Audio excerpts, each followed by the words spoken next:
ओम नमो वासुदेवाय। ओम नमो भगवते वासुदेवाय। ओम नमो भगवते वासुदेवाय। नारायणं नमस्कृत्यं नरं चैव नरोत्तमं देवीं सरस्वतीं व्यासं ततो जयमुदीरयते। नष्टप्रायेषु भद्रेषु नित्यं भागवतसेविया भगवती उत्तमश्लोके भक्तिर्भवति नैष्टिकी। कृष्णाय वासुदेवाय देवकी नन्दनाय च नन्दगोपकुमाराय गोविन्दाय नमो नमः। मूकं करोति वाचालं पङ्गुं लङ्घयते गिरिं यत्कृपार्थमहावन्दे परमानन्दमाधवम्। मंगलाचरण। ओम अज्ञानतिमिरान्धस्य ज्ञानाञ्जनशलाकया चक्षुरुन्मिलितं येन तस्मै श्रीगुरुवे नमः। श्रीचैतन्यमनोभीष्टं स्थापितं येन भूतले स्वयं रूपकदा मह्यं ददाति स्वपदान्तिकं। वन्देऽहं श्रीगुरू श्रीयुक्तपदकमलं श्रीगुरून् वैष्णवांश श्रीरूपं सागरजातं सहगण रघुनाथान्वितं तं सजीवं सावधूतं सावधूतं परिजन सहितं कृष्ण चैतन्य देवं श्री राधा कृष्ण पादान सह गण ललिता श्री विशाखान्वितांश। हे कृष्ण करुणा सिंधु दीनबंधु जगतपते गोपेश गोपिका कांत राधा कांत नमस्तुते। तप्त कांचन गौरांगी राधे वृंदावनेश्वरी विश्वभानुसुते देवी प्रणमामि हरिप्रिये। वाञ्छाकल्पतरुभ्यश्च कृपा सिन्धुभयेव च पतितानां पावनेभ्यो वैष्णवेभ्यो नमो नमः। नमः ओम विष्णुपादाय कृष्णपृष्ठाय भूतले श्रीमते भक्ति वेदांत स्वामिनी इति नामिने। नमस्ते सारस्वत्ये देवी गौरवाणी प्रचारिणे निर्विशेष शून्यवादी पाश्चात्य देशतारिणे। जय श्री कृष्ण चैतन्य प्रभु नित्यानंद श्री अद्वैत गदाधर श्रीवासादि गौर भक्तवृंद। हरे कृष्ण कृष्ण कृष्ण हरे हरे हरे राम राम राम हरे हरे। हरे कृष्ण कृष्ण कृष्ण हरे हरे हरे राम राम हरे हरे। हरे कृष्णा माता जी, सभी को दंडवत प्रणाम, दंडवत प्रणाम। हरे Krishna. Thank you so much Sonia माता जी। आज आपने आपका जो पधा प्रेयर्स आपने किया, बहुत बहुत धन्यवाद आपका। और सभी डिवोटीज का हार्दिक अभिनंदन है आज के इसको इन अयोध्या के प्रातःकालीन जप सत्र में। सभी को हरे कृष्णा। हरे कृष्णा माता जी, हरे दंडवत कृष्ण माता प्रणाम। जी दंडवत प्रणाम। हरे। हरे कृष्णा माता जी, दंडवत प्रणाम। Okay, now it's time for Prabhupada quote. दंडवत प्रणाम। हरे कृष्णा माता जी, दंडवत प्रणाम। हरे कृष्णा माता जी। स्क्रीन विजिबल है ना? हाँ जी माता जी। जी। तो जी। आज है 27 मार्च और प्रभुपाद जी कहते हैं, यदि हम भगवान राम की लीलाओं को सुनते हैं तो उसका अर्थ है कि हम भगवान राम का संग कर रहे हैं। उनके रूप, नाम, लीलाओं और स्वयं उनमें कोई भेद नहीं है। वे पूर्ण हैं। इसलिए चाहे आप राम के पवित्र नाम का कीर्तन करें अथवा उनके विग्रहों के दर्शन करें या उनकी दिव्य लीलाओं की चर्चा करें, हर प्रकार से आप परम भगवान का ही संग कर रहे हैं। हम भगवान के आविर्भाव और तिरोभाव तिथियों का लाभ लेते हैं और उनका संग करने का प्रयास करते हैं। हवाई 27 मार्च 1969। प्रभुपाद जी का ये उद्धरण, उस दिन रामनवमी पर विशेष प्रवचन था प्रभुपाद जी का। रामनवमी का अवसर था 1969 में 27 मार्च को। तो प्रभुपाद जी श्री रामचंद्र जी की लीलाओं के बारे में वर्णन करते हैं और कहते हैं कि जो श्री रामचंद्र जी हैं वे पूर्ण हैं। और उनकी अगर हम उनका नाम लेते हैं, उनकी लीलाओं का स्मरण करते हैं, श्रवण करते हैं, तो वो भगवान से वो अभिन्न है। भगवान में, भगवान के नाम में और भगवान की लीलाओं में कोई भी भेद नहीं है। तो हमें ये सारा चीज, भगवान का रूप का दर्शन भी करना चाहिए, विग्रहों का हम दर्शन करते हैं, हमारे मंदिरों में सुंदर सुंदर विग्रह है भगवान के, नाम लेते हैं राम का, और लीलाएं उनकी सुनते हैं। तो ये सब में कोई भेद नहीं करना चाहिए कि अरे नाम ज्यादा पावरफुल है, अच्छा नहीं भगवान की कथा ज्यादा पावरफुल है, नहीं नहीं भगवान का दर्शन ज्यादा पावरफुल है। ये सारे ही पावरफुल हैं। भगवान और भगवान में कोई भेद नहीं होता। और हाँ, क्योंकि कलयुग में कहा गया है कि कलयुग में भगवान को कैसे प्राप्त किया जा सकता है, नाम से प्राप्त किया जा सकता है। तो जो है हमें भगवान का नाम का उच्चारण हमेशा करना चाहिए। हरे कृष्ण कृष्ण कृष्ण हरे हरे, हरे राम राम हरे हरे। तो प्रभुपाद जी कहते हैं कि आप राम के पवित्र नाम का कीर्तन करें, अथवा उनके विग्रहों के दर्शन करें, या उनकी दिव्य लीलाओं की चर्चा करें, हर प्रकार से आप परम भगवान का ही संग कर रहे हैं। तो इसमें कोई भेद नहीं करना चाहिए, है ना, कि अच्छा हम राम जी का नाम ले रहे हैं, हम कृष्ण का नाम ले रहे हैं।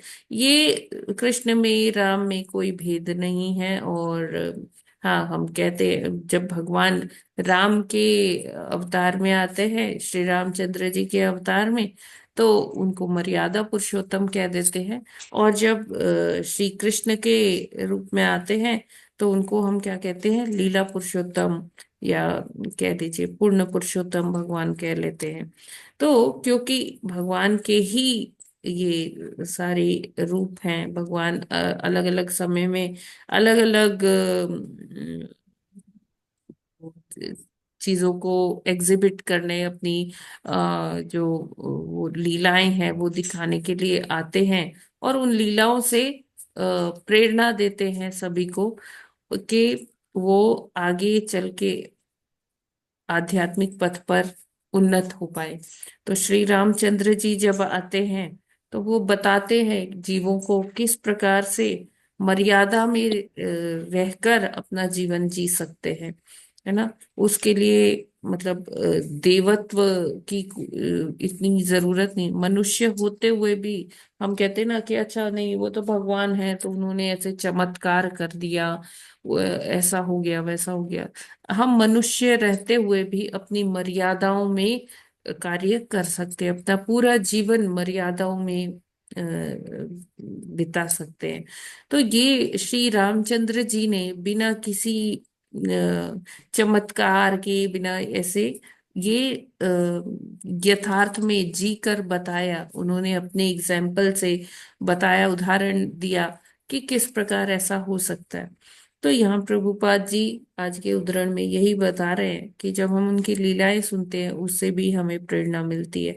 और कहते हैं कि जब भगवान का आविर्भाव और तिरुभाव तिथियां होती हैं, तो इसमें हमें वो अवसर मिलता है कि हम और दृढ़ता से हम भगवान के जो उन्होंने संदेश दिया है, जो उन्होंने उदाहरण से हमें समझाया है, उनका नाम लेते हुए हम अपनी आध्यात्मिक प्रगति करें, है ना, इसका लाभ लें इन तिथियों का, और उनका अधिक से अधिक संग करने का प्रयास करना चाहिए। वैसे तो भगवान है, तो हमें तो रोज ही संग करना चाहिए, लेकिन जो आविर्भाव और तिरोभाव तिथियां होती है ना, तो उसमें जो है कृपा एकदम बहती है, फ्री फ्लो रहता है, तो हमें उसका लाभ लेना चाहिए। तो अभी भी आज से 9 दिन के बाद जो है रामनवमी आ रही, 6 अप्रैल को है रामनवमी। तो हम उस दिन भी चर्चा करेंगे भगवत कृपा से, श्री राम जी की कृपा से हम बिल्कुल से उनके चरित्र का थोड़ा करेंगे, चर्चा करेंगे, लाभ लेंगे। तो ये है आज का कोट प्रभुपाद जी का। जगत गुरु श्रील प्रभुपाद जी की जय। जय। श्री रामचंद्र भगवान जी की जय।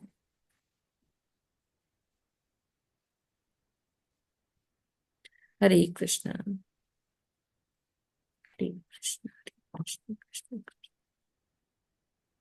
ओके, कल हमने 15वें अध्याय तक किया था, कि जिसमें ब्रह्मा जी बताते हैं कि करदम मुनि को क्या करना चाहिए?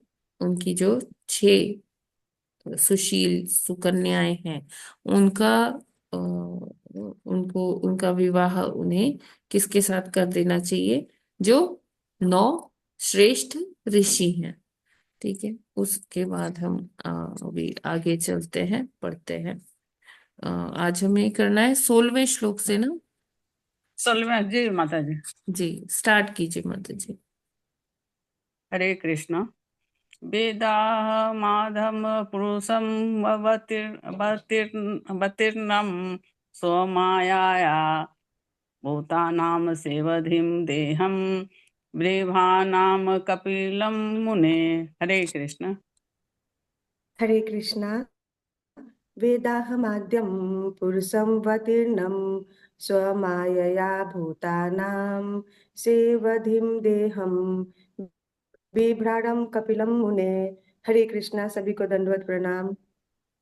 हरे कृष्णा। वेदमदम अदम पुरुषमवतीर्णं मायायाः भूतानां शेवधिं देहं बिभ्राणं कपिलं मुने। हरे कृष्णा। सभी को दंडवत प्रणाम। हरे कृष्णा। सभी को दंडवत प्रणाम। वेद अहम आद्यम पुरुषम अवतीर्णम स्वमायया भूतानाम शेवधिम देहम बिभ्राणाम कपिलम मुने। हरे कृष्णा एवरीवन। देहामाधम पुरुषं वित्रं सम्मया भूतान शेवधि देवं बिभ्रमाण विकलम कपिलम मुने। हे कर्दम मुनि, मुझे ज्ञात है कि आप आदि पूर्ण पुरुषोत्तम भगवान माता अपनी जी, अंतिम माता जी, लीला। ऐसे नहीं, ऐसे नहीं, ऐसे नहीं। हरे कृष्णा। अच्छा आज ठीक आप है। पहले बार आए हैं माता जी। हाँ जी माता जी, पता नहीं था माता जी, आप माफ कहाँ से कीजिएगा। हैं? माता जी हरियाणा से। ओके, हरियाणा में कहाँ से?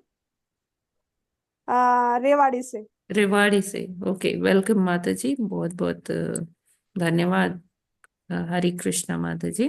तो हरे कृष्णा हम माता लोग जी। ऐसे पढ़ते हैं कि पहले सारे लोग श्लोका पढ़ लेते हैं, फिर उसके बाद हम शुरू करते हैं, ठीक है? तो आप पढ़िएगा, आप पढ़िएगा। Late everyone read it, read the shloka. ठीक है? ठीक है माता, ओ, ठीक है माता जी। ओके, हरि बोल। यस, यस माता जी, पढ़िए। इंदु शर्मा हरे माता जी। कृष्णा। हाँ जी। हाँ जी वेदा माता शब्द अर्थ से पढ़ूं, दूसरा तो पढ़ लिया नहीं था। नहीं, शब्दार्थ से माता जी पढ़ेंगे, कोमल माता जी। हाँ, और बाकी तो अभी मैंने पढ़ लिया था जी। अच्छा अच्छा, ठीक हरे है। हरे नेक्स्ट कविता कृष्णा। पांडे माता जी, प्लीज पढ़िए। हरे कृष्णा। वेदामाद्यां पुरुषं समायया भूतानां शेवधिं देहं बिभ्राणं कपिलं मुने। हरे कृष्ण माता जी, दंडवत प्रणाम। सभी भक्तों को सादर प्रणाम। हरे कृष्णा। वेदाद्यं पुरुषं वर्तीर्न स्वमयया भूतानां सेवधिं देहं बिभ्राणं कपिलं मुने। हरे कृष्णा से। हरे कृष्णा। वेद अहम आधम पुरुषम अवतीर्ण समायया भूतानाम शेवधिम देहम बिभ्राणम कपिलम मुने। हरे कृष्णा। सभी को दंडवत प्रणाम। हरे कृष्णा। वेदाहमाद्यं पुरुषमवतीर्णं स्वमायया भूतानां शेवधिं देहं बिभ्राणं कपिलं मुने। हरे कृष्णा। हरे कृष्ण। वेदाहमाद्यं पुरुषमवतीर्णं स्वमायया भूतानां शेवधिं देहं बिभ्राणं कपिलं मुने। हरे कृष्ण। हरे कृष्णा। वेदामागम पुरुषमवतीर्णं स्वमायया भूतानां शेवधिं देहं बिभ्राणं कपिलं मुने। हरे कृष्णा। सभी भक्तों को हरे दंडवत प्रणाम। माता जी दंडवत प्रणाम। हरे कृष्ण।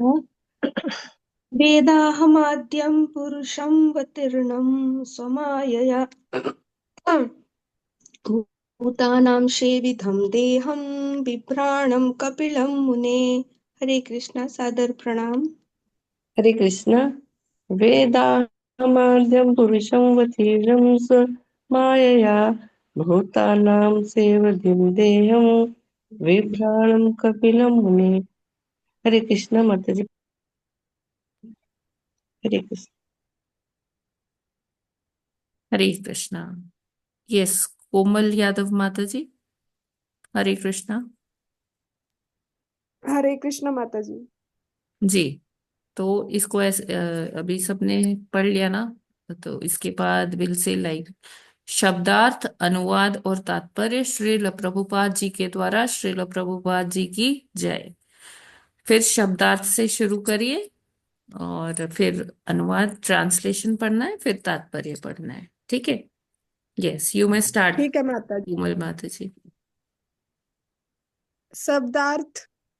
वेद जानता हूँ, अहम मैं, आधम आदि, पुरुषोत्तम भोक्ता, अवितरणम अवतरित होकर, सब माया अपनी अंतर्गत शक्ति से भूता नाम समस्त जीवात्माओं का वेशिधिम सभी इच्छाओं का प्रदाता, जो विशाल कोश की तुल्य है, देहम शरीर, विभारणम मानते मानते हुए, कपिलम कपिल मुनि को, मुने हे करदम मुनि। माता जी नीचे का भी पढ़ दूं? हाँ। हे करदम मुनि, मुझे ज्ञात है कि आप आदि पूर्ण पुरुषोत्तम भगवान अपनी अंतरंगा शक्ति से अवतार रूप में प्रकट हुए हैं। वे जीव आत्माओं के सभी मनोरथों को पूरा करने वाले हैं और उन्होंने अब कपिल मुनि का शरीर धारण किया है। तात्पर्य। इस श्लोक में पुरुषोत्तम अवतीर्ण सब माया शब्द आए हैं। श्री भगवान सनातन पुरुष हैं, भोक्ता है, और जब वे प्रकट होते हैं तो इस भौतिक शक्ति से कुछ भी ग्रहण नहीं करते। आध्यात्मिक जगत उनकी निजी अंतरंगा शक्ति का प्रकटीकरण है, जबकि यह भौतिक जगत उनकी भौतिक या भिन्नकृति शक्ति का प्रकटीकरण करते हैं। समसमाया शब्द सूचित करता है कि जब कभी श्री भगवान का अवतार होता है तो वे अपनी शव शक्ति के रूप में प्रकट होते हैं। वे मनुष्य का शरीर धारण करते हैं, किंतु वह शरीर भौतिक नहीं होता। इसलिए भगवत गीता में स्पष्ट उल्लेख है कि केवल मूर्ख तथा धूर्त अर्थात मूढ़ ही कृष्ण के शरीर को सामान्य शरीर समझते हैं। वे श्रेय धीवम शब्द अर्थ है कि वह समस्त जीवों की आवश्यकताओं के प्रदान करने वाला है। वेदों में भी उल्लेख है कि भगवान प्रधान पुरुष हैं और अन्य जीवों की समस्त आवश्यकताओं को पूरा करने वाले हैं। अन्य सभी आवश्यकताओं की पूर्ति करने के कारण वे ईश्वर कहलाते हैं। परम पुरुष भी व्यक्ति है, वह निराकार नहीं है। जिस प्रकार हम पृथक पृथक व्यक्ति तत्व है, उसी प्रकार भगवान भी पृथक है, क्योंकि किंतु वे परम पुरुष हैं। ईश्वर तथा सामान्य जीवात्माओं में यही अंतर है। हरे कृष्णा माता जी, दंडवत प्रणाम। हरे Krishna. Thank you so much Komal माता जी। Thank you. बहुत बहुत धन्यवाद माता जी मौका देने के लिए। हरी बोल। सभी को हरि मौका बोल। मिलता है माता जी, ऐसा नहीं है। बहुत अच्छा। थैंक यू सो मच जी। तो ये जो अच्छा, आपके इंफॉर्मेशन के लिए कोमल माता जी, हम लोग थर्ड कैंटो तीसरा स्कंद का 24वें अध्याय का 16वां श्लोक पढ़ रहे हैं।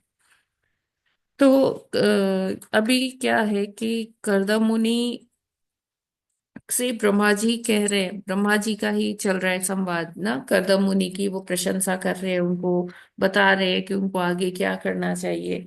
तो इस श्लोक के माध्यम से बताते हैं कि मैं जानता हूं कि अब जो है भगवान पूर्ण पुरुषोत्तम जो है वो अपनी शक्ति के माध्यम से, अंतरंगा शक्ति के माध्यम से, जो इंटरनल पोटेंसी होती है भगवान की, उसके माध्यम से वो अवतार लेकर प्रकट हो रहे हैं। और ये भगवान सभी के मनोरथों को पूरा करने वाले हैं। और अभी किस किस रूप में आ रहे हैं?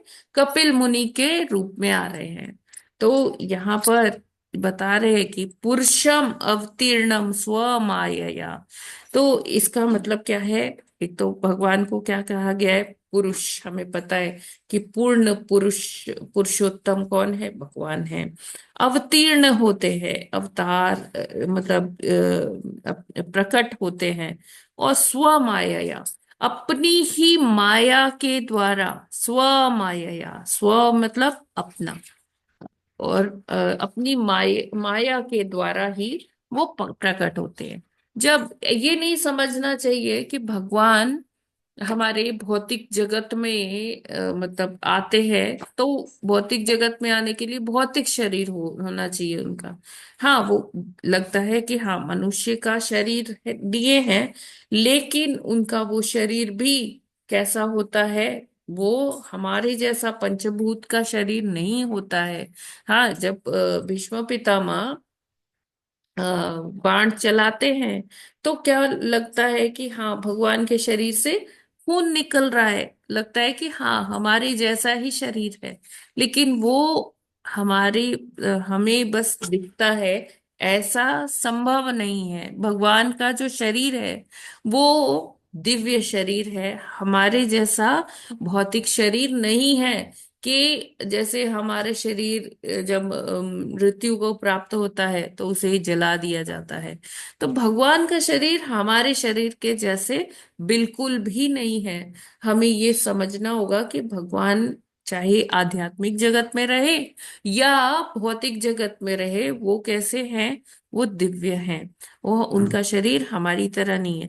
हमारा आत्मा और शरीर में डिफरेंस है ना? हम आत्मा रूप, हम अलग है, ये नश्वर शरीर अलग है। लेकिन भगवान का जो शरीर होता है, भगवान की आत्मा होती है, वो सब एक ही होती है। उनमें कोई ड्युअलिटी नहीं है, कोई द्वैत नहीं है ना? लेकिन हाँ, हम जो है, हम जीवात्माएं जो हैं, हम में क्या है? वो ड्युअलिटी है, वो द्वैतता है। तो यहाँ पर क्या बोला गया है कि भगवान पुरुष है। तो कई बारी क्या होता है कि टीका करते समय जो कुछ अपने मन गढ़ंत तरीके से जो लोग इंटेलेक्चुअल्स जो होते हैं, वो जब टीकाएं लिखते हैं ना, तो कहते हैं कि देखो गीता में तो लिखा हुआ है ना कि जो जीवात्मा है वो भी पुरुष है, भगवान भी पुरुष है, दोनों में कोई फर्क नहीं है। जब पुरुष जब ये जीवात्मा बहुत तपस्या कर लेता है, भक्ति करके वो परमात्मा बन सकता है। देखो, परमात्मा और जीवात्मा एक ही शरीर में बैठे हैं, दोनों में कोई फर्क नहीं है, एक ही जगह है, हृदय में वास कर रहे हैं, दोनों में कोई फर्क है नहीं। लेकिन जब हम गीता में पढ़ते हैं, गीता में कई जगह है ऐसा आता है, उसी का वो अर्थ निकाल कर, अर्थ का अनर्थ बनाकर लोग ऐसा लिख देते हैं। तो अगर आप लोग के पास अभी गीता रखी है, तो आप उसमें से 7वें अध्याय का 4था श्लोक खोल सकते हैं। भूमिरापनो अनलो वायु, 7.4।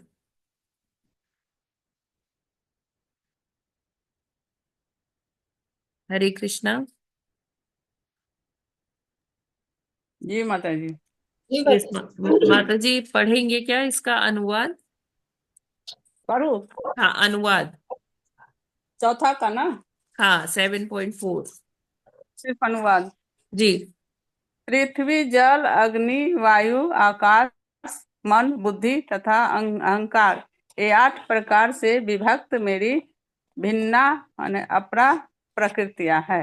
हाँ, तो यहाँ भगवान ने क्या बताया है? प्रकृति बताया है। ठीक है।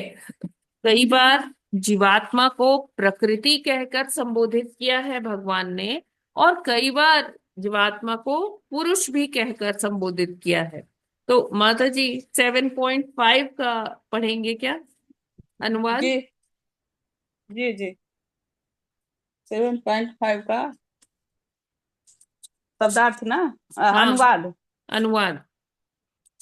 हे महाबाहु अर्जुन, इसके अतिरिक्त मेरी एक अन्य पराशक्ति है जो उन जीवों से युक्त है जो इस भौतिक प्रकृति के साधनों का विदोहन कर रहे हैं।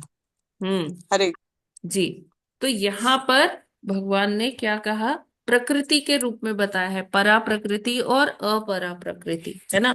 पहले उन्होंने क्या बताया कि भिन्ना प्रकृति है जो मुझसे अलग होके, यानी कि भगवान से अलग होके ये भौतिक जगत बना ना, भौतिक प्रकृति बनी। कैसे बनी? पंच महाभूत से बनी। पृथ्वी, जल, वायु, अग्नि, आकाश। भगवान क्या कहते हैं? भूमिरापन लो वायु खम मनो बुद्धि रेव च अहंकारम इतीयम मे भिन्ना प्रकृति इष्टदा।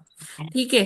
तो यहाँ कहते हैं कि ये सब क्या है? 8 प्रकार की प्रकृति है जो पंच महाभूत और मन बुद्धि अहंकार से, जो जिसको हम कहते हैं स्थूल और सूक्ष्म प्रकृति। ये कहते हैं कि ये क्या है? अपरा प्रकृति है जो मुझसे भिन्न हुई है। इसके अलावा फिर 7.5 में बताते हैं कि इसके अलावा एक और शक्ति है, एक और प्रकृति है। वो क्या है? परा प्रकृति है जो इस अपरा प्रकृति का दोहन करती है। तो यहाँ भगवान ने क्या बताया कि जो जीवात्माएं हैं वो क्या है? परा प्रकृति है। ठीक है। और जो फिर कई जगह पर भगवान ने पुरुष कहकर भी संबोधन किया है। तो अगर आप लोग के पास गीता है तो प्लीज उसमें 15.16 खोलिए, 15वें अध्याय का 16वां श्लोक। 15 का 16 जी।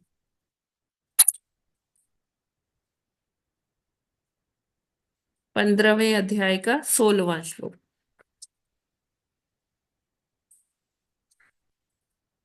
हरे कृष्णा। कोई और पढ़ना चाहते हैं माता जी, प्रभु जी?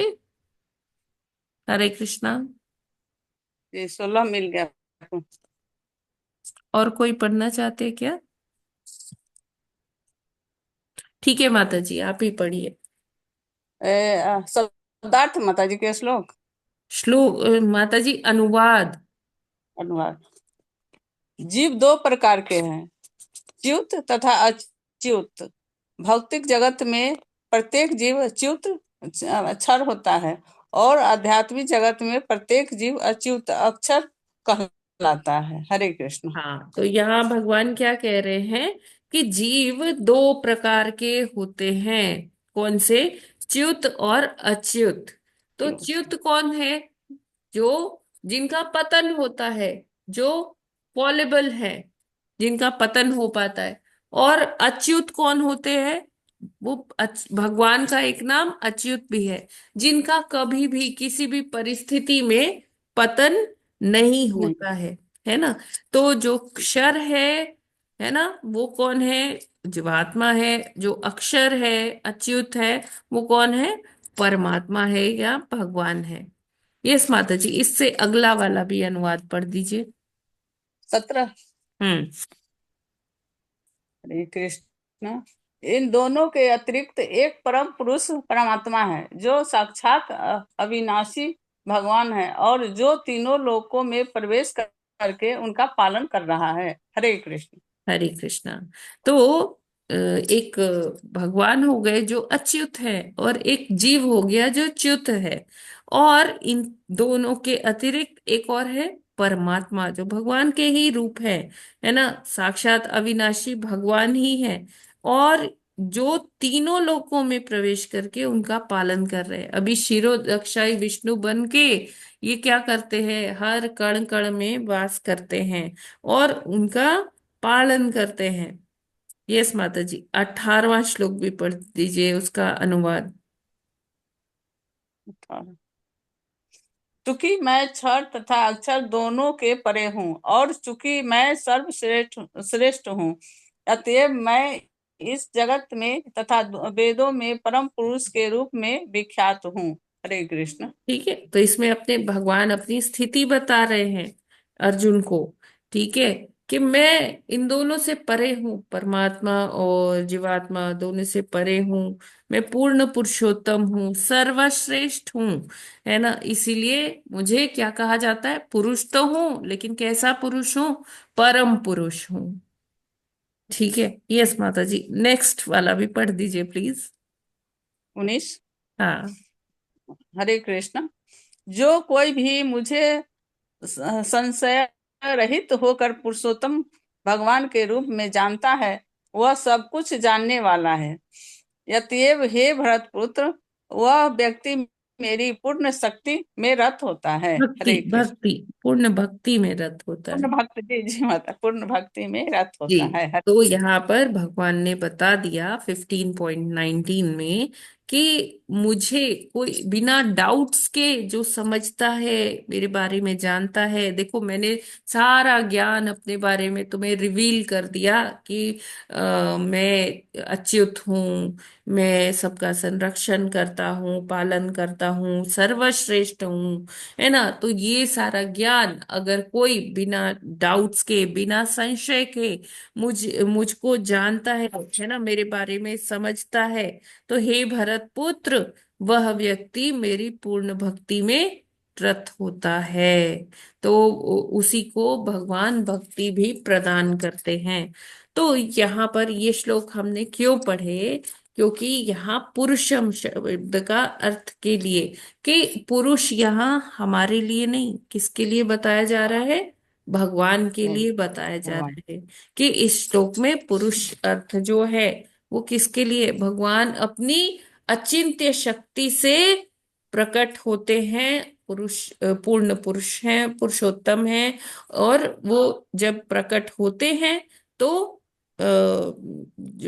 वो क्या करते हैं, मतलब क्योंकि वो सर्वशक्तिमान है, तो वो जीवों के कल्याण के लिए, जीवों के संरक्षण के लिए, उनके पालन हेतु वो आते हैं। ठीक है, ये क्लियर है क्या? जी माता जी। हरे कृष्णा। किसी और को हरे कुछ? कृष्ण माता जी, यस ये गुरु क्लियर जी। है। ये आवश्यक है कि भगवान को, जो हम जिनकी भक्ति करते हैं, जिनके नाम लेते हैं, उनको पूर्ण पुरुषोत्तम भगवान के रूप में जाने, क्योंकि वो अपने आप में पूर्ण है। ऐसा नहीं है कि उनको जो है क्या कहते हैं, अपूर्ण रूप में परमात्मा के रूप में जानकर हम भक्ति करें, वह भक्ति पूर्ण नहीं होगी, क्योंकि वो पूर्णता से युक्त है। परमात्मा रूप और निराकार रूप भगवान का ही रूप है। तथा इसीलिए भगवान ने ये भी कहा है, क्षर तथा अक्षर दोनों से परे हूं। अक्षर शब्द शायद परमात्मा के लिए यूज हुआ है ना।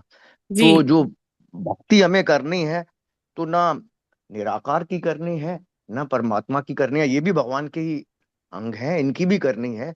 लेकिन पूर्ण पुरुषोत्तम भगवान की करते हैं। वो भगवान जो है सर्वशक्तिशाली है, इसलिए जब अवतरित होते हैं तो लोगों के कल्याण के लिए कार्य करते हैं। और जी। जीवात्मा और परमात्मा में भी फर्क समझना है। पर जीवात्मा भी परमात्मा का ही एक अंग है, परंतु अपने आप में पूर्ण नहीं है, सर्वगुण संपन्न नहीं है। इसलिए हमें भगवान की ही भक्ति करनी है। कुछ लोग जी। जैसे जी। समझते हैं कि अंदर ही भगवान मौजूद है, उस तरह से नहीं करनी है पूजा, पूर्ण पुरुषोत्तम की करनी है। हरे कृष्ण। हाँ, देखिए यहाँ पर जो इस बात पर बल दिया गया है वो क्या है, कि पुरुष, है ना। तो पुरुष जब हम कहते हैं ना, तो ऐसे अगर हम देखें तो एकमात्र पुरुष कौन है, वो भगवान है। बाकी सारी उनकी क्या है, पराशक्तियां हैं, अपराशक्तियां हैं। उनकी भिन्ना प्रकृति में हम जी रहे, ये जो पूरा भौतिक जगत है, भगवान से भिन्न होकर निकल कर बाहर आया है ना। तो इसलिए इसे कहते हैं भिन्ना प्रकृति। और ये क्या है, इसमें दो प्रकार के है, परा प्रकृति भी है, अपरा प्रकृति भी है। या हम कह सकते हैं भगवान की पराशक्ति भी है, अपराशक्ति भी है। और अपराशक्ति का दोहन कौन करता है, ये पराशक्ति करती है। अब जैसे हम भगवान की पराशक्तियां हैं, थोड़े से हम हायर जो है एनर्जी है, तो जो हायर एनर्जी होती है वो लोअर एनर्जी को वो कर रही है, दोहन कर रही है, उसका उसको उसका उपभोग कर रही है ना। जैसे भगवान ने यहाँ पर प्रकृति में फसल फल फूल ये सारा बनाए हैं, पानी हम उसका उपयोग कर रहे हैं, जो खनिज है उसका उपयोग कर रहे हैं, सोलर एनर्जी है उसका उपयोग कर रहे हैं, टाइडल एनर्जी है, इतना सारा ये प्रकृति ने हमको दिया है। वो क्या है? अपरा प्रकृति है। और इस अपरा प्रकृति का दोहन कौन कर रहा है? परा परा प्रकृति कर रही है। ठीक है। फिर इसमें क्या बता रहे हैं कि जब भगवान प्रकट होते हैं ना, तो वो अपनी खुद की जो उनकी इंटरनल पोटेंसी है, उनकी अंतरंगा शक्ति है, उसी से वो उनका प्रकटीकरण होता है, उसी से वो आते हैं। इस भौतिक जगत को भगवान टच भी नहीं करते, मतलब कि इस भौतिक जगत से भगवान कुछ नहीं लेते, भौतिक शरीर भी नहीं लेते। उनका शरीर कैसा है? दिव्य है। फिर जब वो यहाँ आते हैं, वो अपनी स्व माया से आते हैं। ये शब्द सूचित करता है कि जब कभी श्री भगवान का अवतार होता है तो वे अपनी स्व शक्ति से रूप में प्रकट होते हैं। ठीक है। और हमारे जैसा उनका जो शरीर होता है, हमारे जैसा नहीं होता। उनका शरीर दिव्य है, भौतिक नहीं है। और ये यहाँ पर स्पष्ट बताया जा रहा है कि उनको अगर पुरुष कहा गया है तो वो पुरुषोत्तम है, पुरुषों में भी सबसे उत्तम है। लेकिन जो हम जीवात्माएं हैं, जीवात्माएं जो है वो क्या है कि वो पुरुष तो है, लेकिन कैसे है हम? ये भौतिक है। हम, हमारे अंदर कोई दिव्यता नहीं है। हम बद्ध जीव हैं जो अपने कर्मानुसार इधर आए हुए हैं, है ना, प्रारब्ध के को भोगने के लिए आए हुए हैं। और ये जो एक आप समझ लीजिए, ये जो भौतिक जगत एक दुखालय है, एक जेल की तरह से है। ये एक सुधार घर जैसा है कि जहां हमें भेजा गया है कि ठीक है, आप अपनी जो भी इच्छाएं हैं वो सब अपनी पूर्ण करके सुधर के फिर आध्यात्मिक जगत में आने के योग्य बनो, फिर इधर को आओ। ठीक है। तो ये इसलिए यहाँ पर हमें भेजा गया है।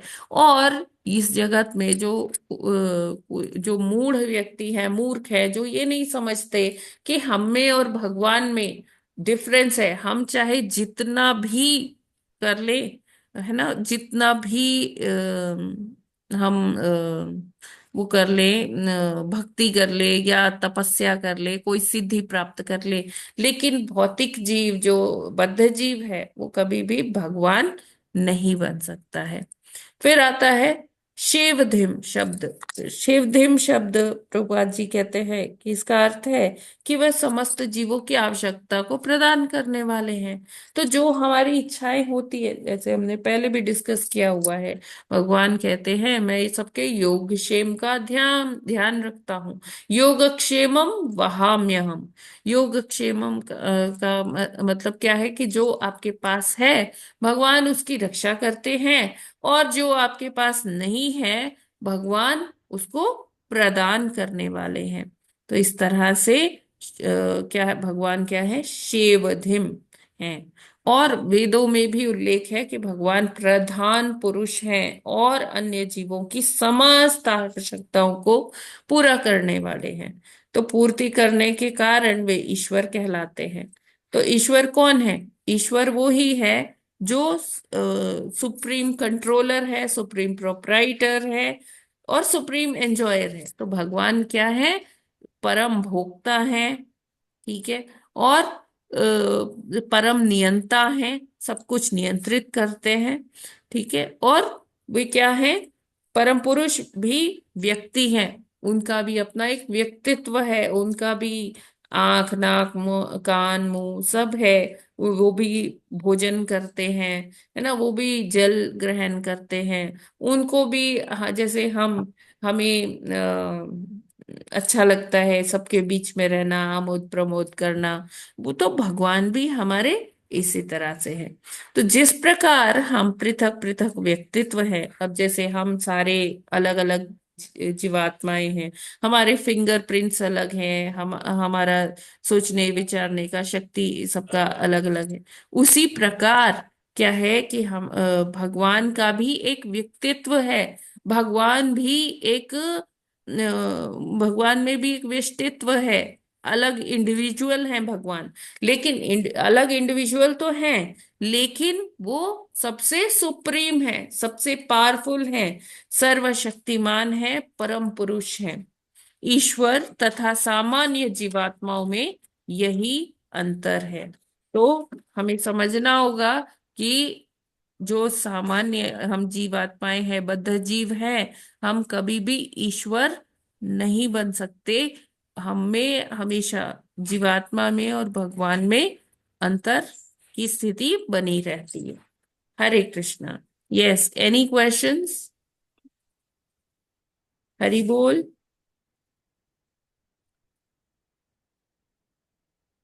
नहीं माता जी। क्लियर है ना सभी को? जी माता जी।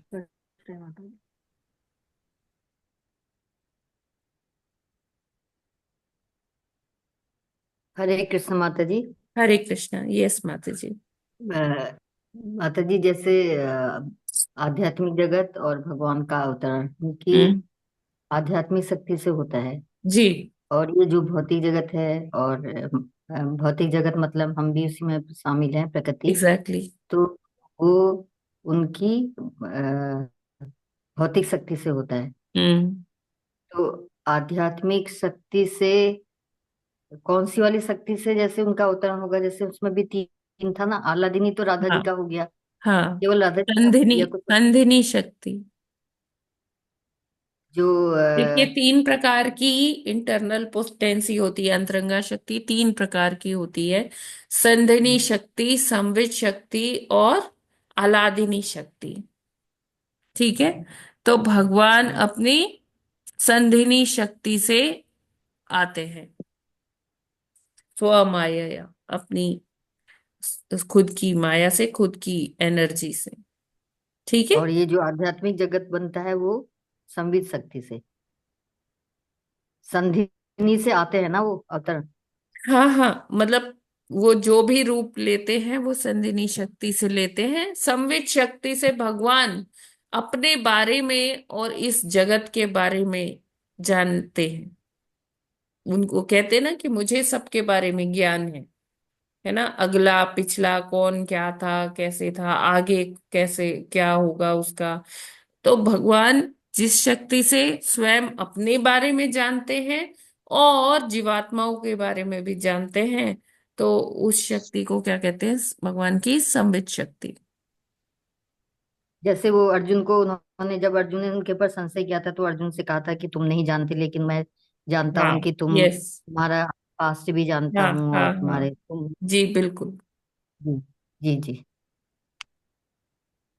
ठीक है, आगे पढ़ लेते, अभी है टाइम हमारे पास। माता Yes. जी श्लोक पढ़ ले, सिर्फ क्या माता जी? सिर्फ ये श्लोक पढ़ ले। हाँ, श्लोक पढ़िए। ज्ञान विज्ञान योगेन कर्माण मूर्धन जटा हिरण्यकेश पद्माक्ष पद्मा पद्म मुद्रा पद्मा जो अम्बुज। हरे कृष्ण। पदाम्बुजा। हाँ। पदाम्बुज। हरे कृष्ण। हरे कृष्णा। ज्ञान विज्ञान योगेन कर्मणा मुद्रन् जटाः हिरण्यकेशः पद्माक्षः पद्ममुद्रा मुद्रापदा पद्ममुद्रापदाम्बुजः। हरे कृष्णा। हरे हरे कृष्ण। कृष्ण। ज्ञान ज्ञान विज्ञान योगेन कर्मणामुद्धरा जटाः हिरण्यकेशः पद्माक्षः पद्ममुद्रा पदाम्बुजः। हरे कृष्णा, सादर प्रणाम। हरे हरे कृष्ण। कृष्णा। हरे कृष्णा माता जी। माता जी ज्ञान आप एक्सरसाइज कर लेंगे आप? माता जी पढ़िए पढ़िए, आप पढ़े, मैं उसके बाद ज्ञान पढ़ूंगी। विज्ञान योगेन कर्मणामुत्तिरञ्जटाः हिरण्यकेशः पद्माक्षः पद्ममुद्रा पदाम्बुजः। हरे कृष्ण। हरे हरे कृष्णा। हरे कृष्णा। कृष्णा माता जी, धन्यवाद प्रणाम। ज्ञान विज्ञान योगेन कर्मणा मुद्रन जटा हिरण्यकेशः पद्माक्षः पदम मुद्रा पदाम्बुज। हरे कृष्णा। हरे कृष्णा माता जी, धन्यवाद प्रणाम। ज्ञान ज्ञान विज्ञान योगेन कर्मणामोद्धरण जटाः हिरण्यकेशः पद्माक्षः पद्ममुद्रा पदाम्बुजः। हरे हरे कृष्ण माता जी, धन्यवाद प्रणाम। ज्ञान योगेन कर्मणा मुद्रन जटः हिरण्यकेशः पद्मयक्षः पद्ममुद्रा अम्बुजः। हरे कृष्णा। हरे कृष्णा। हरे कृष्णा माता जी। हरे कृष्णा माता। ज्ञान ज्ञान कहाँ गया, बदल गया। हरे कृष्णा सभी को दंडवत म्यूट हो गया। प्रणाम। ज्ञान विज्ञान योगेन कर्मणामुद्धरण जटाः हिरण्यकेशः पद्याक्ष पद्यमुद्रा पदाम्बुजः। हरे कृष्णा। हरे कृष्णा। हरे कृष्णा माता जी। ज्ञान विज्ञान योगेन कर्माण उद्राण जटाः हिरण्यकेशः पद्मक्षः पद्ममुद्रः पद्म अम्बुजा। हरे कृष्णा सभी को। हरे हरे कृष्णा। कृष्णा। ज्ञान ज्ञान विज्ञान योगेन कर्मणामुद्धरन् जटाः हिरण्यकेशः पद्याक्षः पद्यमुद्रा पदाम्बुजः। हरे कृष्णा। हरे कृष्णा। हरे कृष्णा। ज्ञानयोगेन कर्मणामुद्धरन् जटाः हिरण्यकेशः पद्माक्षः पद्ममुद्रा पदाम्बुजः। हरे कृष्णा माता जी, सभी को सादर प्रणाम। हरे कृष्णा। हरे कृष्णा। ज्ञान विज्ञान योगेन कर्मणामुद्धरन् जटाः हिरण्यकेशः पद्माक्षः पद्ममुद्रा पदाम्बुजा। हरे कृष्णा। हरे कृष्ण। ज्ञान विज्ञान योगेन कर्मणां मुद्दिरञ्जटाः हिरण्यकेशः पद्माक्षः पद्ममुद्रा पदाम्बुजः। हरे कृष्ण। हरे कृष्ण। ज्ञान विज्ञान योगेन कर्मणा मुद्धरन जटाः हिरण्यकेशः पद्माक्ष पद्ममुद्रा क्यों पदाम्बुज। चला हरे कृष्ण।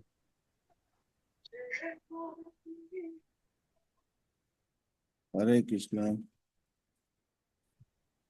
ज्ञान विज्ञानेन योगेन कर्मणामुद्धरज्जटा धीरणकेश पद्माक्ष पद्ममुद्रा पदम्बुज। हरे कृष्णा। हरे कृष्ण।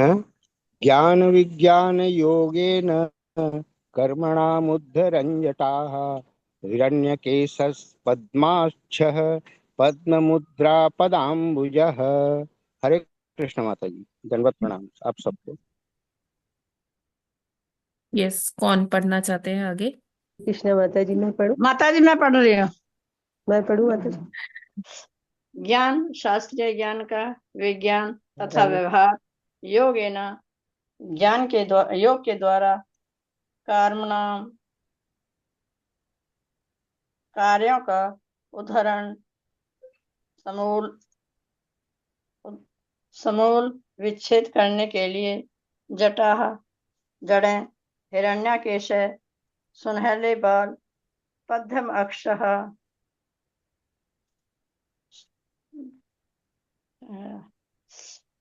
अक्षः कमल कमल से समान नेत्र वाला पद्यम पद्म मुद्रा कमल चिन्ह से युक्त पद अम्बुजः कमल सदृश चरणों वाले। थोड़ा सा ना थोड़ा सा बड़ा ज्यादा हो। हाँ बस अब ठीक। हाँ, सुनहले बाल कमल की पंख नम प्रभुपाद जी द्वारा अनुवाद। प्रभुपाद जी की जय। सुनहले बाल कमल की पंखड़ियों जैसे नेत्र तथा कमल के पुष्प से अंकित कमल के समान चरणों वाले कपिल मुनि अपने योग तथा शास्त्रीय ज्ञान के व्यवहार से इस भौतिक जगत में कर्म की इच्छा को समूल नष्ट कर देंगे। तात्पर्य प्रभुपाद जी द्वारा, प्रभुपाद जी की जय।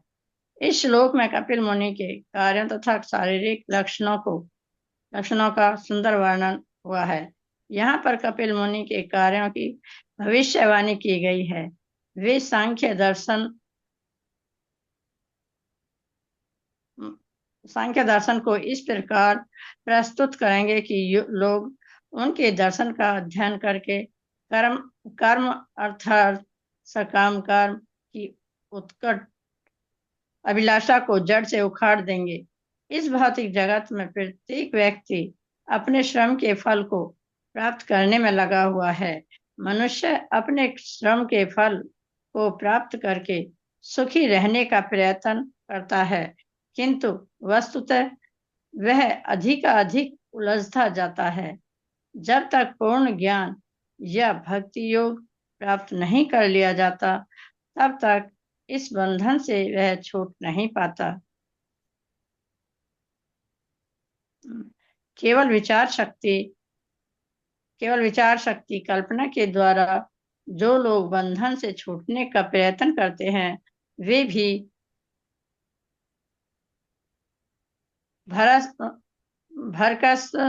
भरसक प्रयास कर रहे होते हैं, किंतु वैदिक धर्म शास्त्रों से पता चलता है, जिसने कृष्ण भावनामृत में भक्ति प्रिय सेवा अंगीकार कर ली है, वह कर्म की अभिलाषा को सरलता से उच्छेदित कर देता है।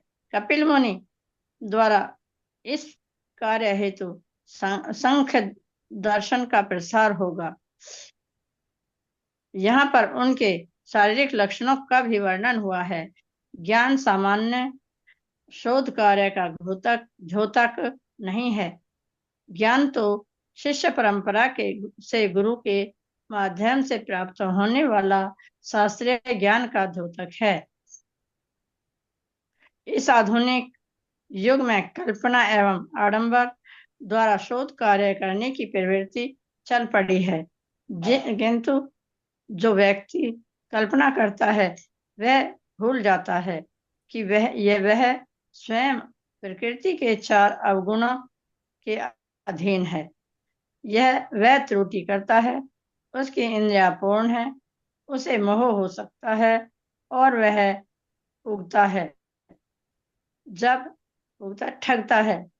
जब तक किसी को शिष्य परंपरा से पूर्ण ज्ञान प्राप्त नहीं होता, तब तक वह अपने गड़े हुए कोरे सिद्धांत प्रस्तुत करता रहता है।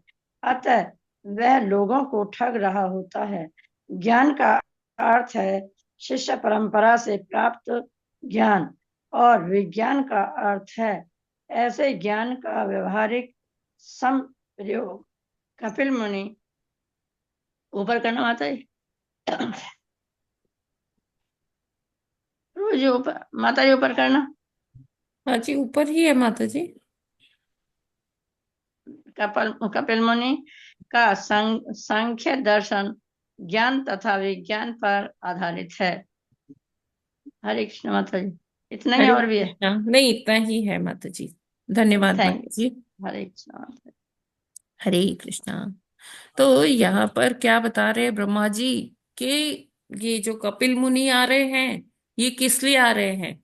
कपिल मुनि अपने ज्ञान के द्वारा लोगों का कर्म से जो वो बंधन बंधा रहता है, बद्ध जीव होते रहते हैं, तो जो ये कपिल मुनि है ना, ये अपने सांख्य दर्शन के द्वारा मनुष्य की सारी ग्रंथियों को खोलेंगे, जो उनके हृदय में जो ग्रंथियों की गांठ बनी हुई है, कर्म बंधन में फंसे हुए हैं, इच्छाएं हैं बहुत सारी, तो कपिल मुनि उस सबको समूल नष्ट कर देंगे अपने ज्ञान के द्वारा। और जो कोई भी जीवात्मा इस ज्ञान का अनुशीलन करेगी, वो निश्चित ही मुक्त हो जाएगी। तो यहाँ ब्रह्मा जी यही बता रहे हैं, उनके जो बॉडीली फीचर्स है, जो उनकी शारीरिक जो शारीरिक जो उनकी बनावट है, उसके बारे में चर्चा कर रहे हैं कि उनके बाल कैसे हैं, सुनहरे से बाल हैं, कमल सदृश उनकी उनके बड़े बड़े नेत्र हैं, कमल के जैसे ही उनके चरण हैं, और उनका जो पूरा शरीर है वो कैसा है, दिव्य है। और कहते हैं ये इसलिए आध्यात्मिक जगत से भौतिक जगत में उतरे हैं कि ये अपने शास्त्रों के ज्ञान से, अपने सांख्य के ज्ञान से क्या करेंगे कि इस भौतिक जगत में कर्म की इच्छा को समूल नष्ट कर देंगे। तो यहाँ प्रभुपाद जी तात्पर्य में बहुत सुंदर लिखते हैं कि जो कपिल मुनि हैं उनके क्या कार्य होंगे, उनकी भविष्यवाणी बताई है, किसके द्वारा, ब्रह्मा जी के द्वारा बताई गई है कि वे सांख्य दर्शन को इस प्रकार प्रस्तुत करेंगे कि लोग उनके दर्शन का अध्ययन करके कर्म अर्थात सकाम कर्म की उत्कट अभिलाषा को जड़ से उखाड़ देंगे।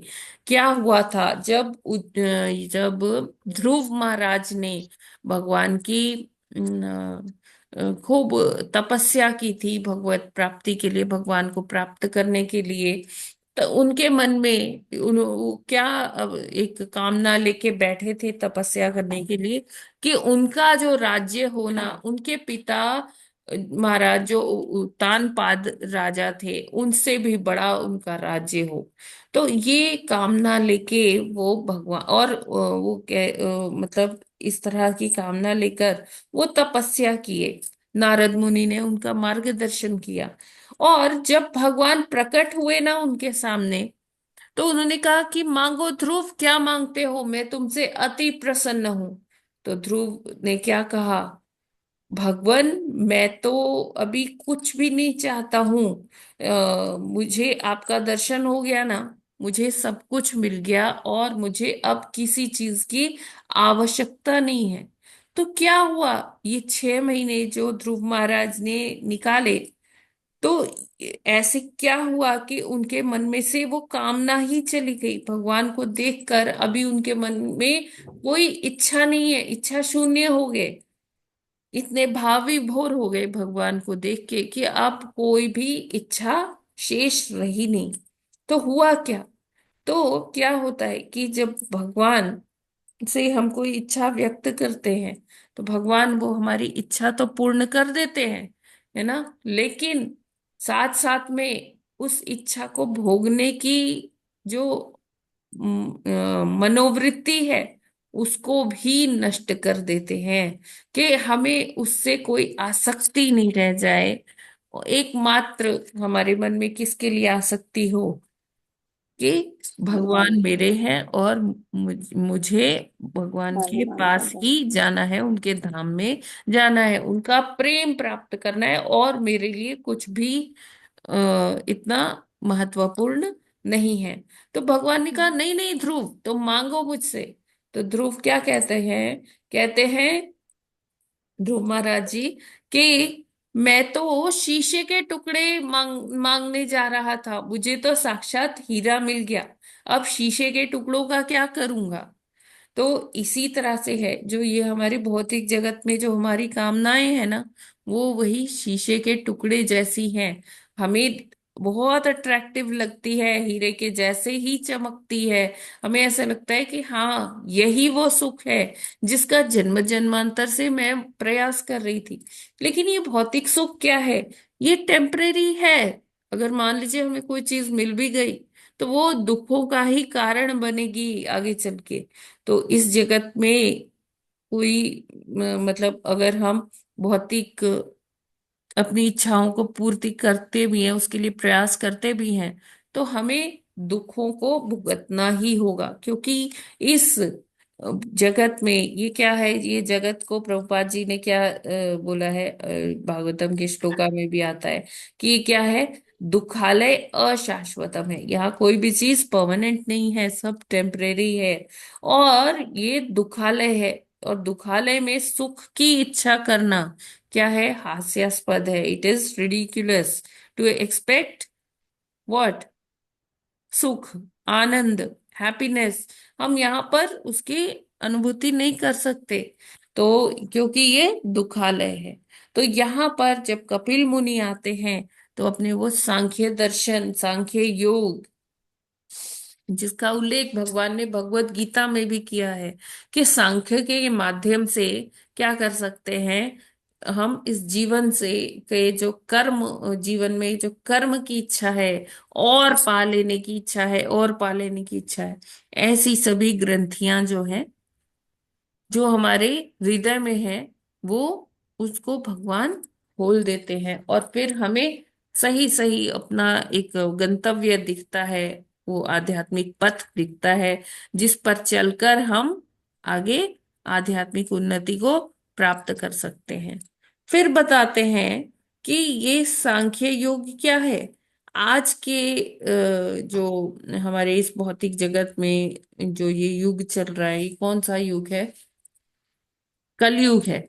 और इस कलयुग में अविद्या का बड़ा ही बोलबाला है। वैसे तो भौतिक जगत में अविद्या का ही बोलबाला है, लेकिन कलयुग में तो क्या है, इसकी अधिकता है। तो यहाँ पर क्या है कि लोग, आप देखते हो कि लोग जैसे पीएचडीज कर रहे हैं, पोस्ट डॉक्टरेट कर रहे हैं, तो वो क्या करते हैं, शोध करते जाते, शोध करते जाते। अब किस चीज पर शोध कर रहे हैं, है ना? तो वो अपने मानसिक जो होता है, मानसिक विचारों के माध्यम से, कि हाँ मुझे ये लगता है। आप देखते होंगे कि पीएचडी करते हैं तो उसमें पहले हाइपोथेसिस दी जाती है कि हाँ मेरे हिसाब से ये इस प्रॉब्लम का ये सॉल्यूशन होना चाहिए। फिर उसमें हिट एंड ट्रायल मेथड होता है। अच्छा ये नहीं हो सकता तो हो सकता है ये चल जाए, ये नहीं हो सकता तो तीसरा कोई चीज चल पड़े। तो यहाँ क्या हो रहा है कि पूरा अपना जो कंकॉक्शन है, मेंटल स्पेक्यूलेशन है, हम अपने मन से सोचते हैं कि ये ऐसे। जबकि जो ज्ञान है, ज्ञान कैसे प्रसारित होता है, जब एक जीव भक्ति करता है गुरु के मार्गदर्शन में, तो कहते हैं कि भगवान हृदय में ज्ञान प्रकाशित करते हैं, और शास्त्रों के माध्यम से, गुरु की वाणी से वो ज्ञान को समझा जा सकता है ना? जबकि ये जो भौतिक ज्ञान है, जो अविद्या जिसको कहा गया है, ये हम कितने कितने बुक्स पढ़ के ये ज्ञान लेते हैं, एक्वायर करते हैं, है ना, जो टीचर्स पढ़ाते हैं। तो अगर वो कृष्ण भावना भावित नहीं है, तो वो क्या है, फिर हमारे लिए अविद्या ही पढ़ाते हैं, अविद्या ही हमको दे रहे हैं। जबकि हमें कृष्ण भावना भावित होकर क्या करना चाहिए, ज्ञान को प्राप्ति के लिए अपने गुरु का सानिध्य प्राप्त करना चाहिए, गुरु का आशीर्वाद लेना चाहिए, और ये ज्ञान हमारे हृदय में प्रस्फुटित होता है। भगवान इसको हमें प्रदान करते हैं। अब जो ये अविद्या है, जो हम ये पीएचडीज कर रहे हैं, रिसर्च कर रहे हैं, शोध कर रहे हैं, सांख्य क्या है? सांख्य एक तरीका है जिससे रिसर्च की जाती है, शोध का काम आगे बढ़ाया जाता है। लेकिन हमने पहले भी पढ़ा है, आज भी इसमें भी प्रभुपाद जी ने मेंशन किया है तात्पर्य में, कि जो भौतिक जगत का व्यक्ति है, बद्ध जीव है, वो चार प्रकार के दोषों से युक्त है। कौन कौन से दोष हैं? कि हमारी अपूर्ण इंद्रियां हैं, ठीक है, हम मोहित होते रहते, सदैव हम किसी ना किसी चीज से मोहित होते रहते हैं। फिर मोह उत्पन्न जो होता है, उसके कारण क्या होता है कि हमारी ठगने की प्रवृत्ति बनती है, और हम त्रुटियां कर लेते हैं, गलतियां कर लेते हैं अपने किसी भी काम में, परफेक्शनिस्ट होके हम कार्य नहीं कर पाते। बिल्कुल पूरे फुल परफेक्शन से हमें, हमसे कोई भी कार्य नहीं हो सकता, इन्हीं चार चीजों की दोषों की वजह से। तो जो हम भौतिक जो ज्ञान ले रहे हैं, इसीलिए उसको अविद्या कहा जाता है, क्योंकि ये विद्या हमें कभी भी भगवत प्राप्ति नहीं करा सकती है। वो केवल भौतिक चीजों के लिए है वो विद्या। वो विद्या क्या है कि अच्छी पढ़ाई होगी तो अच्छी नौकरी होगी, अच्छी नौकरी होगी तो अच्छी कन्या से विवाह हो जाएगा या अच्छे वर से विवाह हो जाएगा। और फिर क्या करना है, भोग ही भोग करना है। भोग में ही क्या है, सारा जीवन निकल जाता है। ये सुख सुविधाएं, अपने शरीर के लिए सुविधाएं, यही व्यक्ति करता रहता है। तो आज का देखिए जो रिसर्चेस हो रही है वो मेनली किस लिए हो रही है। कोई ये नहीं बता रहा कि हम हमारी क्या आइडेंटिटी है, हम कौन है, हम हमेशा ये दुखों को क्यों प्राप्त करते हैं, इस जगत से हमें छुटकारा कैसे मिलेगा, हम भगवान कौन है, भगवान से हमारा क्या संबंध है। इसमें कोई शोध हो नहीं रहा।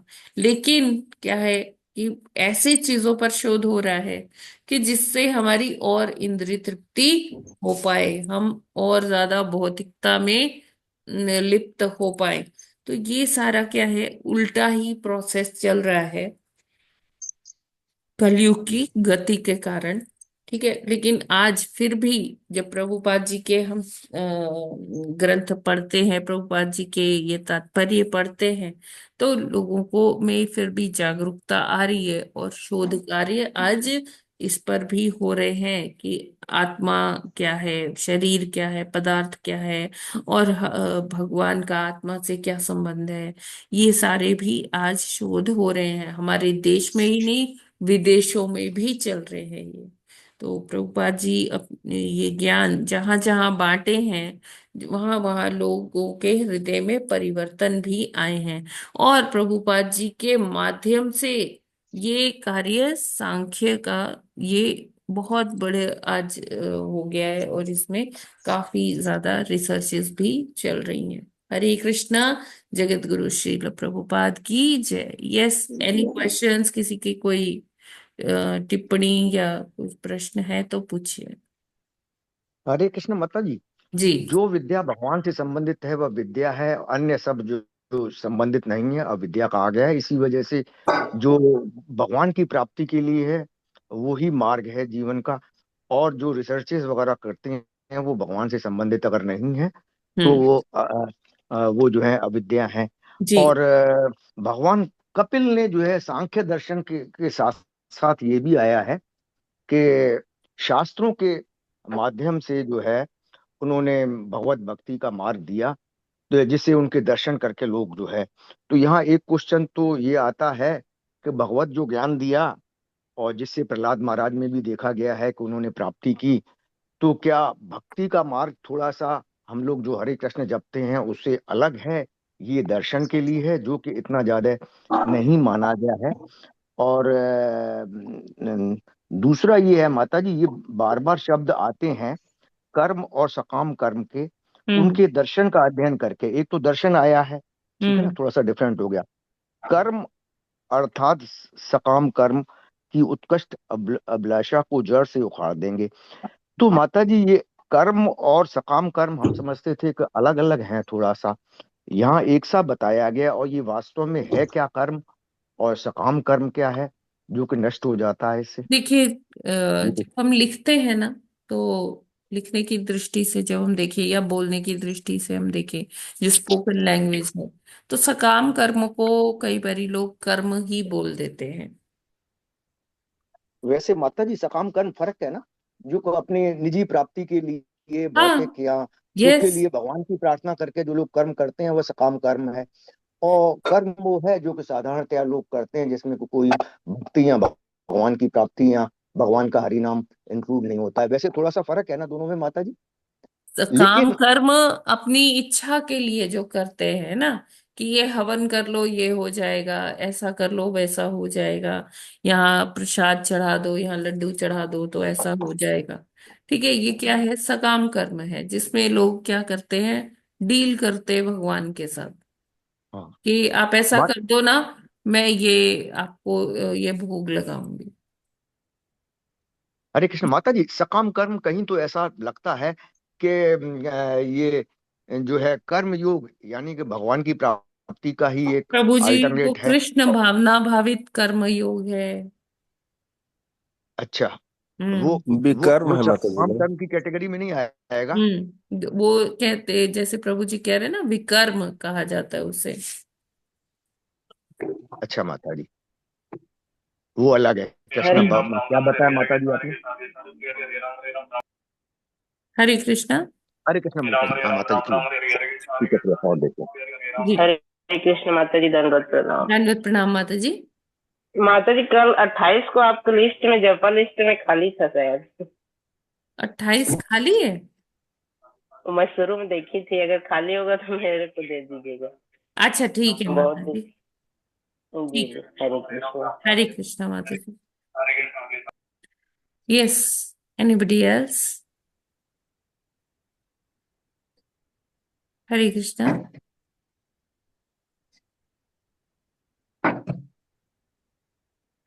ठीक है। हरे कृष्णा माता जी। जी माता जी, हरे कृष्णा। हाँ माता जी, पारण कब तक है? पारण माता जी, मैंने भेजा तो था। आज वही 7 बजे से है माता जी। मैं देखती हूँ, 7 बजे 1 मिनट। से कितने बजे तक? पारण है दस माता जी 6 बजे से 10:04 तक। हरे 5:58 से 10:04।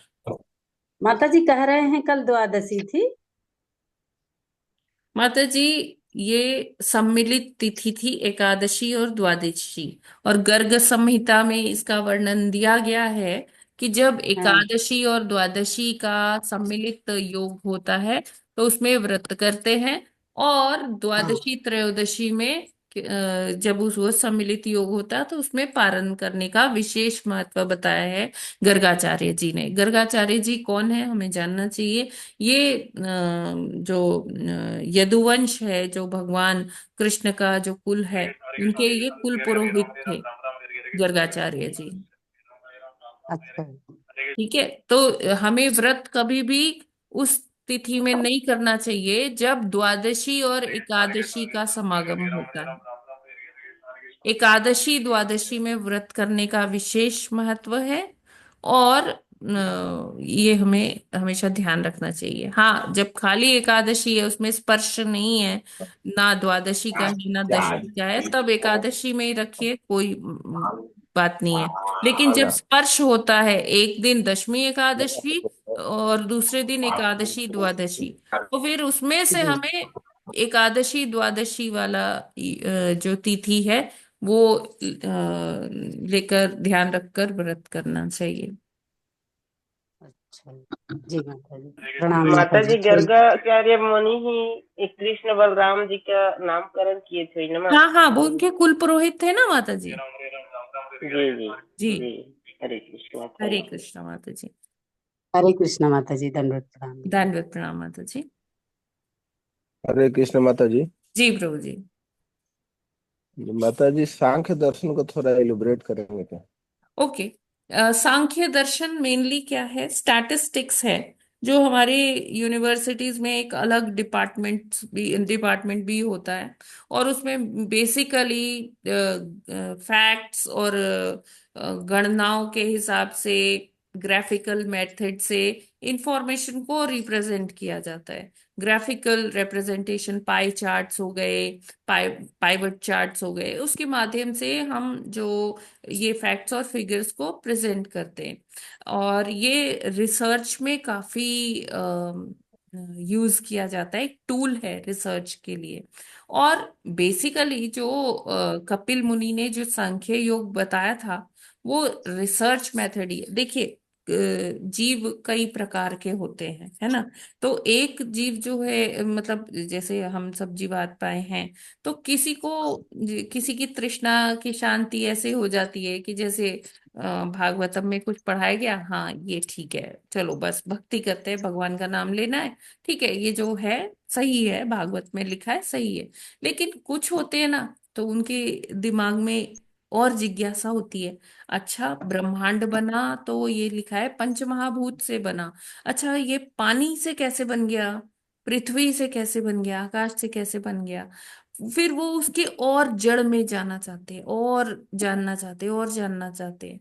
तो ये क्या है, ये शोध का सब विषय है। तो वो जो शोध करते हैं उसमें उनको सांख्य की जरूरत पड़ती है।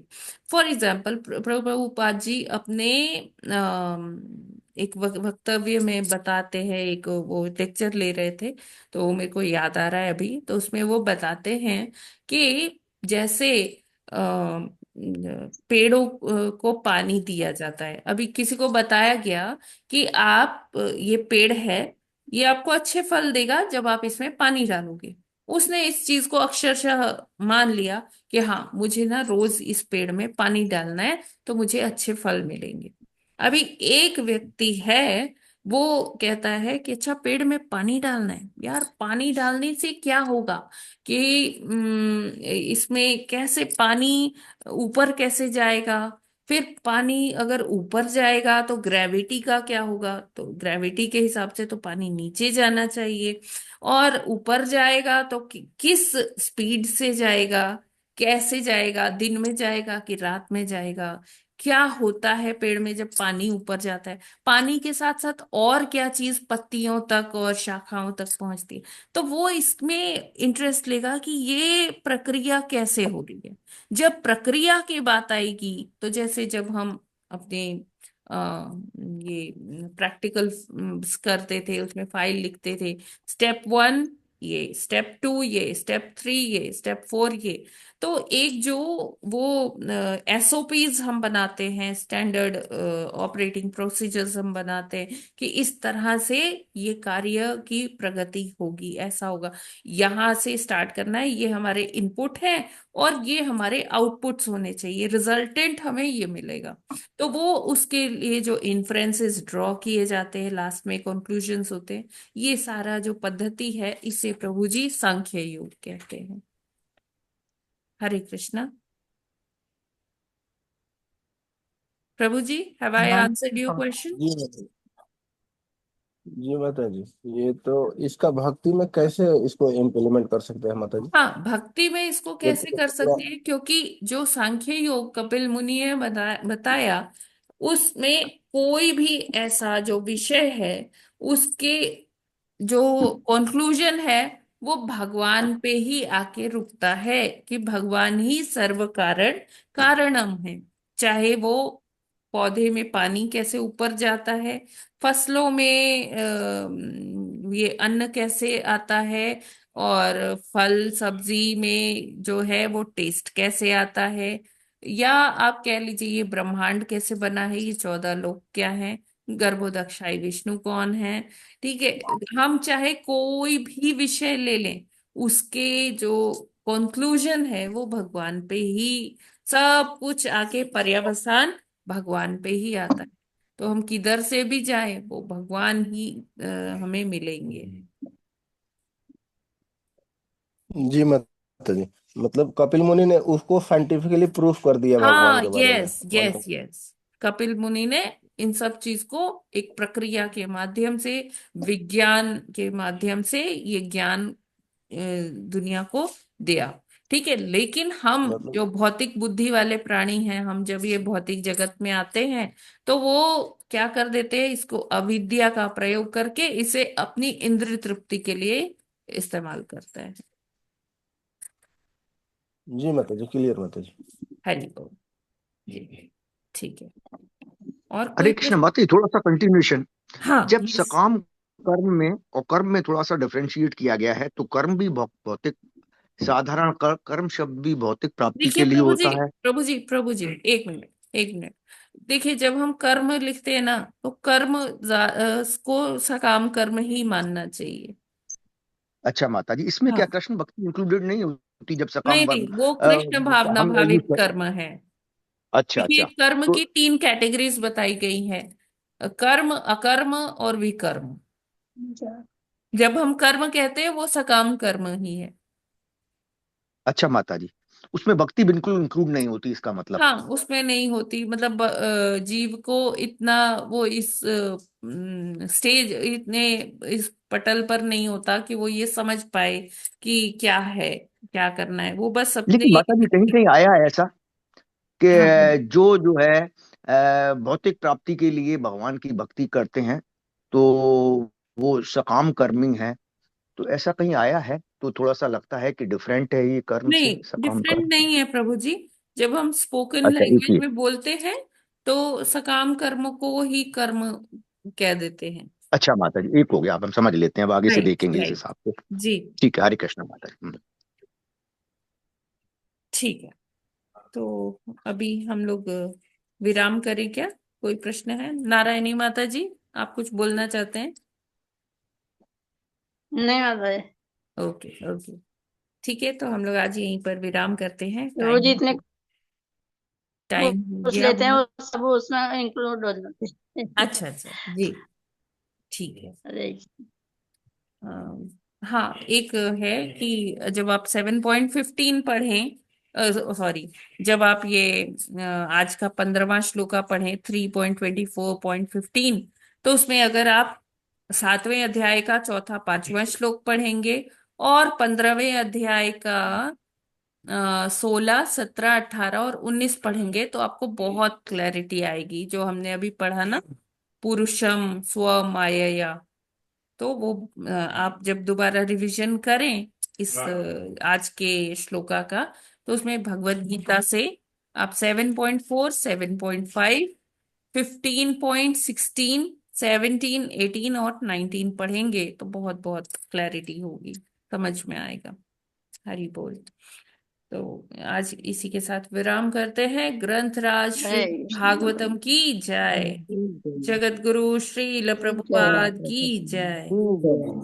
नामाचार्य की जय, हरिदास ठाकुर की जय। ठाकुर की जय, अनंत कोटि वैष्णव भक्त वृंद की जय। की जय। पांचाकल्पतरुभ्यश्च कृपा भैया के सिंधुभ्य पास एव च पतितानां पावनेभ्यो पतितानां वैष्णवेभ्यो पावनेभ्यो नमो नमः। वैष्णवेभ्यो नमो नमः। हरे कृष्णा। सभी हरे माता कृष्ण जी माता प्रभु जी, जी को माता जी हरे दंडवत कृष्ण, प्रणाम। हरे दंडवत कृष्ण। प्रणाम। हरे हरे माता कृष्ण जी, माता जी, दंडवत प्रणाम। सभी माता जी और सभी प्रभु जी को दंडवत प्रणाम। हरे कृष्णा माता जी, दंडवत हरे प्रणाम। कृष्णा हरे माता जी, कृष्ण। दंडवत प्रणाम। हरे कृष्णा, सभी को दंडवत प्रणाम। हरे कृष्ण माता जी। हरे कृष्णा दंडवत माता जी, प्रणाम। आपको दंडवत प्रणाम। बहुत अच्छे आपने समझाया है, इसके लिए आपको करोड़ों बार धन्यवाद। हरे कृष्णा माता जी, श्रील प्रभुपाद जी को थैंक्स बोलते हैं। उनके इतने सुंदर तात्पर्य हैं कि बस वो जब हम अपने गुरु परंपरा से और अपने आचार्यों से सुनते हैं तो जो सुने हैं बस वो वॉमिट करना होता है, बस और कुछ भी नहीं है। इससे हमारा कोई श्रेय नहीं है। सब जो है वो गुरु आचार्यों की वाणी है, जिसको सुनकर बस कुछ शब्द बोलने का प्रयास किया है। और जो भी कुछ त्रुटि हो तो प्लीज सभी से क्षमा प्रार्थी हूँ। हरे कृष्णा। नहीं माता जी, हरे कोई कृष्ण माता ड्यूटी जी। नहीं है, लेकिन बहुत अच्छा नहीं, बताते गुरु हैं। गुरु की वाणी से जो आप बोलती हैं उन्हीं से उद्धार हो जाएगा हम सब।